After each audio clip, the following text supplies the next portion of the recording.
भन म त घरमा यतिकै बसिरहनु भन्दा बरु केही काम गर्छु नि ल।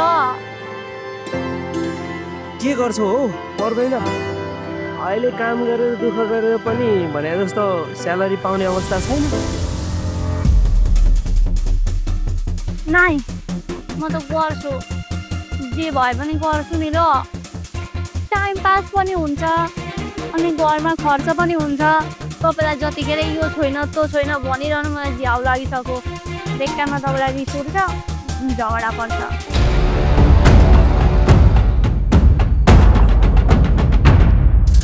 दिपेश अब यस्तो सानोतिनो कुरामा अल्झेर कन्टेन्ट बनाएर बस्नु भएन के। अरूको जस्तै एकदम बवाल बवाल डरलाग्दो केसहरूको कन्टेन्ट बनाएर हाल्नु पर्यो के। म नि त्यही कुरा सोच्दैछु यार, तिम्रो र मेरो विचार यसरी नै मिल्नुपर्छ कि।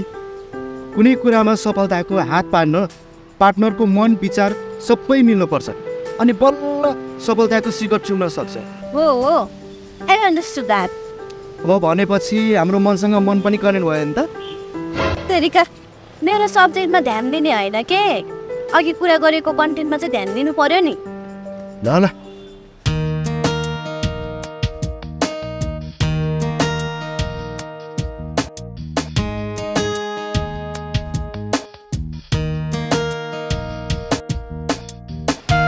लु यसो गरौँ। ए कसो गरौँ प्रश्न भन्नुहोस् त। मलाई त्यो भावनाको दोहोरो भूमिकामा त्यही शङ्का छ। अब त्यसलाई फलो गरेर त्यस स्टोरीमा आधारित प्र्याङ्क गरौँ न त। द पाल कन्टेन्ट छ फट्टाङ हो Sakshi. What do you mean by? अब त्यो भावना गरौँ सब के सबै निकाल्यो यसलाई प्र्याङ्क गर्नुपर्छ। त्यहाँ उता गयो त्यहाँ गयो बच्चे हो त्यो खाँदैन आधा आएको हो आउँदै पछि म अनि म पनि त्यो बनाएर प्र्याङ्क गर्ने प्र्याङ्क गरेर अरू कन्ट्याक्ट गरेपछि आएपछि त्यो गर्नु पर्छ आउँछ सिकाउँछ त।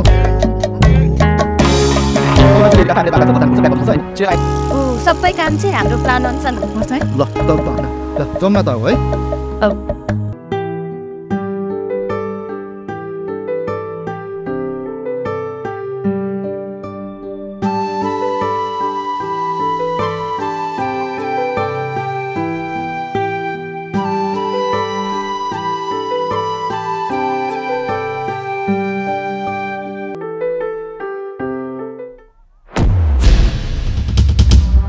ओइ पख मलाई पनि जानेको छु। तिमी एकछिन यहाँ बसिरह म त्यो ठिक भएर आऊ।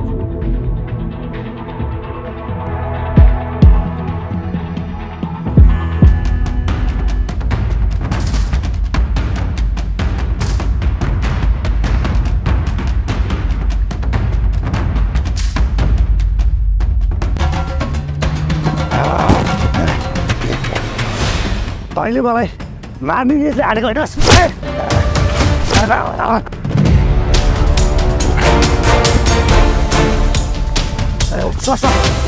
यसले मलाई खेलेको होइन है। तँलाई जहिले नि हाम्रो काममा दखल दिन किन मन लाग्छ है? कुरो त आफ्नो बाटो दखल मैले होइन युवाले दिइरहेको छु। धेरै ओभर स्मार्ट नबन। पनि धेरै ओभर स्मार्ट नबन। ओभर स्मार्ट पनि के भन्नु गल्लीमा हिँड्ने खुसीहरूलाई जाला उकालेर कुरा गर। औकात के छ र तिमीहरूको हेर्नलाई?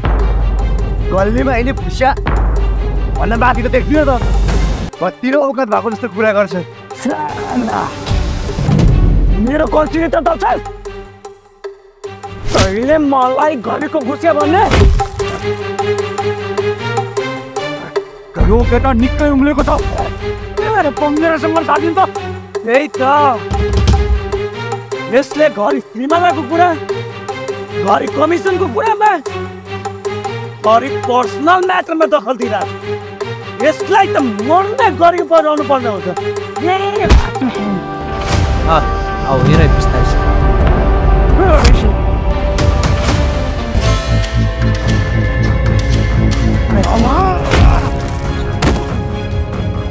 Oh, good.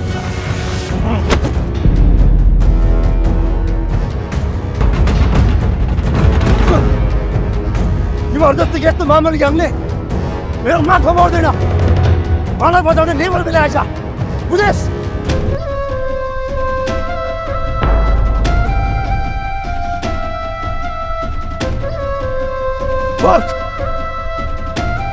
मेरो चुरी फेरिलाई मैले जानेको छु साला एक दिन तेरो बाउको बिहे देखाइदिन्छु गरे मेरो बाउको बिहे होइन रक्त तेरो बिहे गरेर देखा साला चिप्नु गराउने बोका भगवान छस्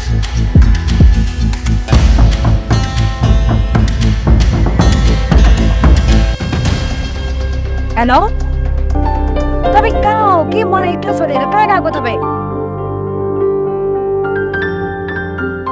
कतिखेर आउनुहुन्छ छिटो आउने रात परिसक्यो मान्छे कुर्दा कुर्दा मोड्न लागिसक्यो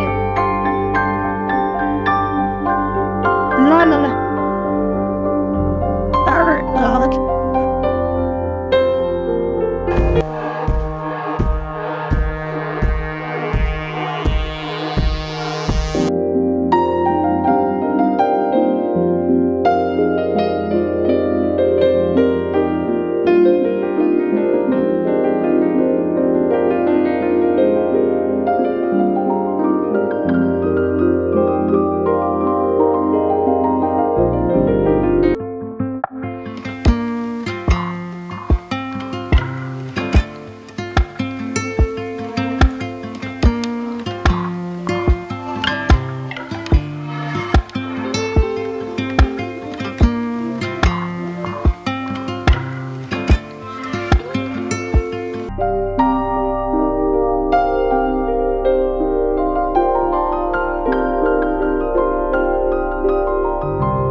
तपाईँ मलाई माया नै गर्नुहुन्न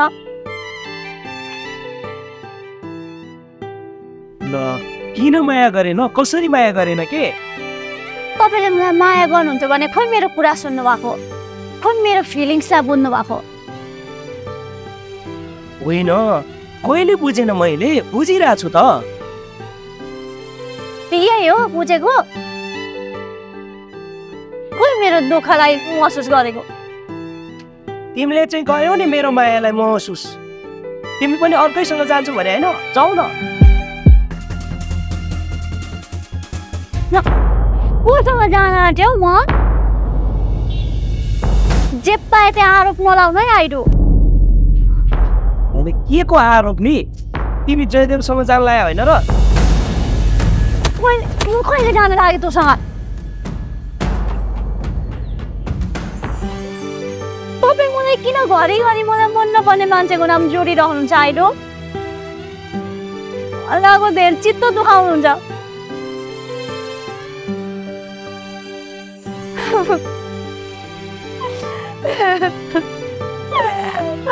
केटी मान्छेको जतिखेर पनि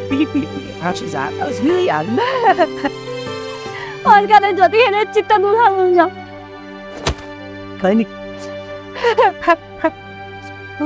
नुहाउन चाहिँ किन पर्यो के घर लिएर आउनु पनि उही म भेट गराउनु पनि उही अहिले नभएको आरोप लाउनु हुँदो रहेछ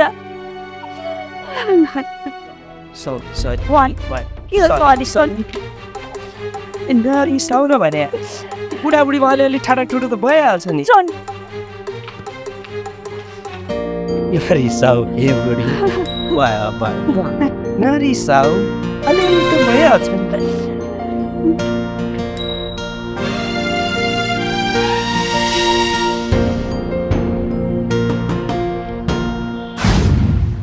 सदियौँदेखि आफ्नो अस्तित्वलाई निरन्तरता दिइरहने यो प्रकृति जस्तै तिम्रो र मेरो पनि मोना र मदन राधा र कृष्णको माया जस्तै होइन अनि के त जबसम्म भौतिक शरीरको अन्तिम क्षण रहन्छ तबसम्म तिम्रो हातमा हात काँधमा काँध साथमा साथ रहेर मायाको अन्तिम प्राण दिन सकौँ बस त्यो भन्दा कुनै प्राण छैन मेरो बुझ्यौ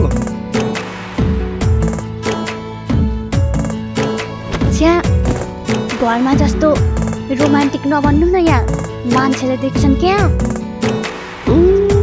आफ्नै बुढाबुढी त हो नि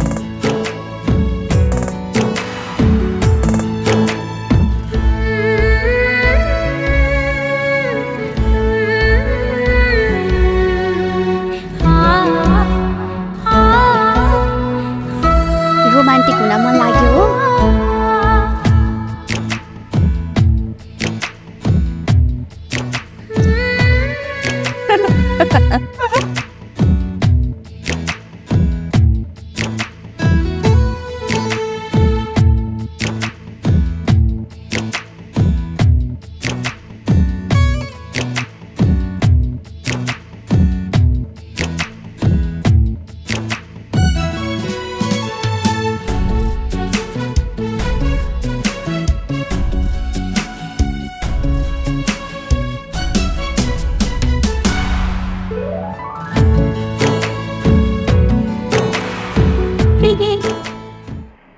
कता गयो त सिरिया सिरी त हरायो भाइ कता गयो त सिरिया हो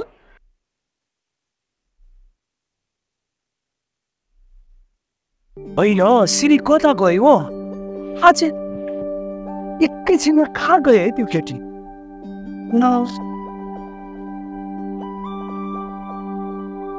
चल यार कहाँ गएछ यार छैन त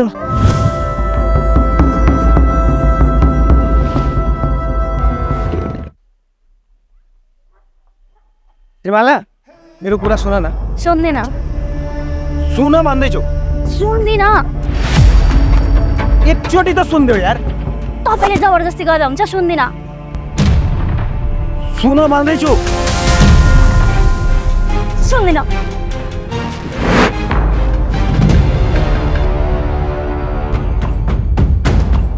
के गरेको यो लाज लाग्दैन सरी सरी सरी सरी मैले जानी गरेको होइन यो सरी दिदी के भयो गोबीजी मैले जानी गरेको होइन गोबीजी यसले पहिले पनि मेरो सिर कति चोक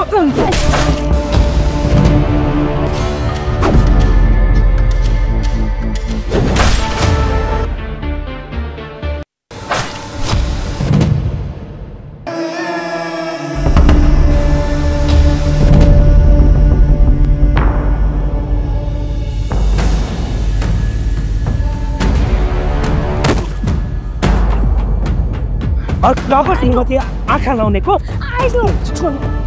छोड्नु भनेको हाल्दिन्छु म कुकुरछु कोही किन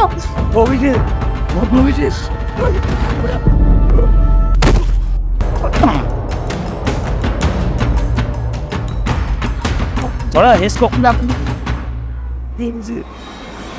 गोबीजी मेरो एउटा कुरा सुनिदिनुहोस् गोबीजी भन्नु अन्तिम इच्छा के छ ल भन्नु मैले जानी त्यस्तो गरेको होइन गोबीजी के मैले त चिनीमालालाई सरी भनेर उसँग आफ्नो गल्तीको माफी माग्नको लागि गोबीजी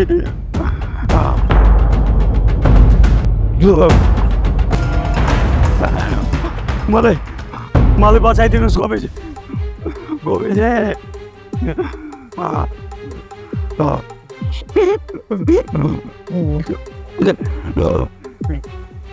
हेलो एम्बुलेन्स हजुर एम्बुलेन्स हो यहाँ भक्तपुरमा आउनु पर्यो हजुर हस्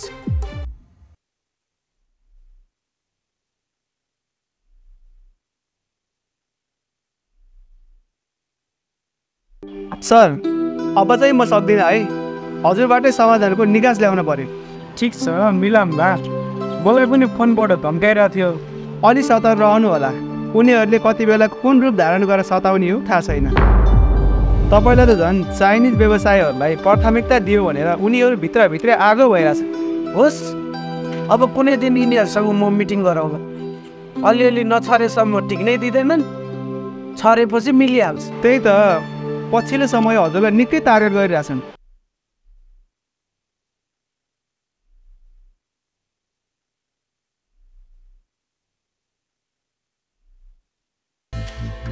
साँच्चै मेरो लागि त्यस्तो गरे होला कि अरू पनि कारण होला? त्यति हुँदैन त मान्छेको ज्यानै लिन नपर्ने हो। मेरो मायाले हो, रिसले हो। आइडोको यो बानी चाहिँ म खै बुझ्नै सकिरहेको छैन। जे भए पनि त्यसले मेरो मान्छेलाई त्यसरी भड्काउन नहुने थियो। त्यसमाथि झन् मेरो श्रीमतीमाथि आँखा लगाउने। त्यसको मलाई लाटो रिस उठेपछि त्यो कहाँ बाँच्छ त? त्यस्तै हुन्छ।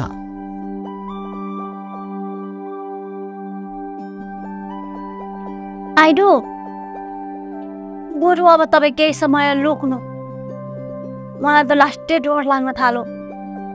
म किन लुक्ने? मैले के गल्ती गरेको छु? गल्ती उसको छ, म किन डराउने?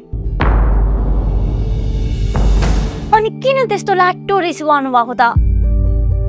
जब मेरो त्यो कुर्ता च्यातिँदैन तपाईँले मान्छेको ज्यानै लिन खोज्नुपर्छ त? के साह्रो मान्छेलाई नै मार्न खोज्नु भएको हो? आइरो, यो सब गर्नुको कारण मेरै हो त? अब तिम्रै कारणले पनि हो।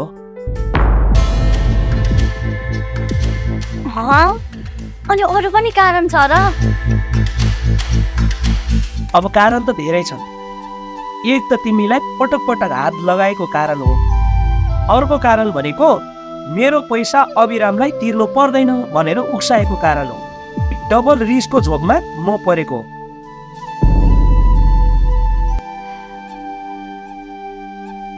अभिरामलाई पैसा दिनु पर्दैन भन्नु अरे? कुन पैसा? त्यही के त, अभिरामले मसँग बिजनेसको लागि भनेर 6-7 लाख रुपियाँ लगेको थियो नि। हो, त्यो पैसा चाहिँ जयदेवले अभिरामलाई तिर्नु पर्दैन भनेर उकासेको रहेछन् के।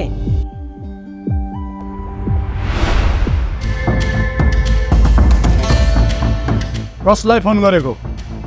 अभिरामलाई। किन? कोही मेरो पैसा हालिदिएको। पैसा? कहाँको पैसा? के को पैसा? मसँग चेक छ, म पाउन्समा हालिदिन्छु। हुन्छ, जहाँ जे गर्न मन लाग्छ गर। मेरो एउटा रौँ पनि हालिँदैन, बुझिस्? लिने बेलामा फकाउँदै लिने, अहिले दिने बेलामा ठुलो पल्टिन्छस्। पल्टिन्छु, के गर्न सक्छ? गर, जे गर्न मन लाग्छ त्यो सबै गरे हुन्छ। अर्काको पैसा खाएर कस्तो आडमा गम्किरहेको छौ? एक दिन तिम्रो सेकी चढ्छ।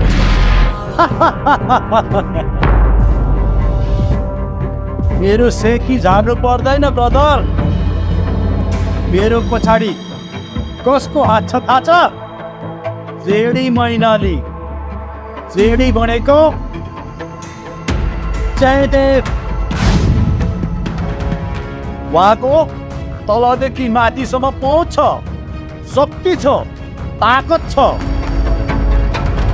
उहाँले पनि यो पैसा तिर्नु पर्दैन भनेर मलाई सपोर्ट गर्नु भएको छ।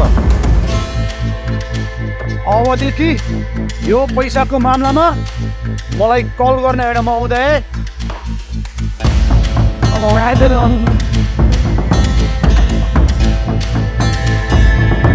हो, त्यो पनि कारण हो। यिनै कारणहरूले गर्दाखेरि मलाई भित्रै रिस उठिरहेको थियो। झन् जयदेवले तिमीलाई पटक पटक आँखा लगाइरहेको देखेर मलाई तलदेखि माथिसम्म रिस उठिरहेको थियो।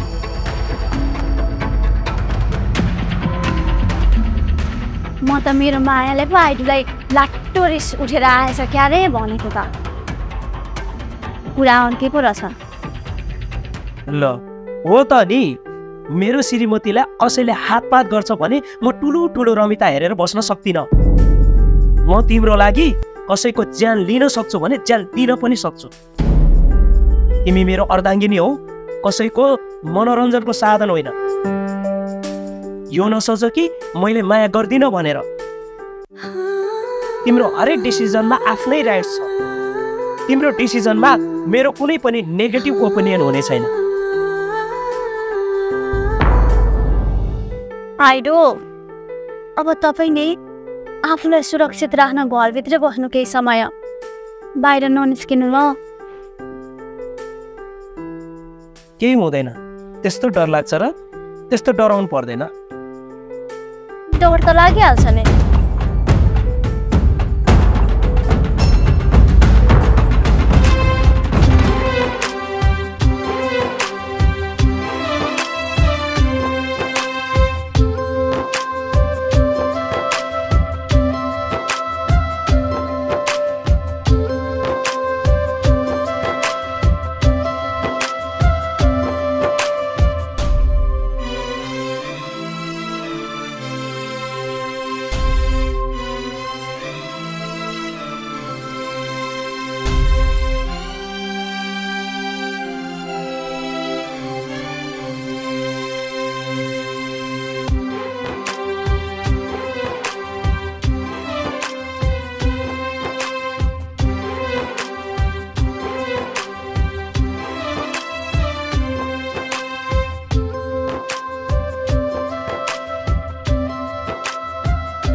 धरती आकाश हुन्जेल छुट्ने छैन तिम्रो साथ रहन्जेल तिम्रो साथ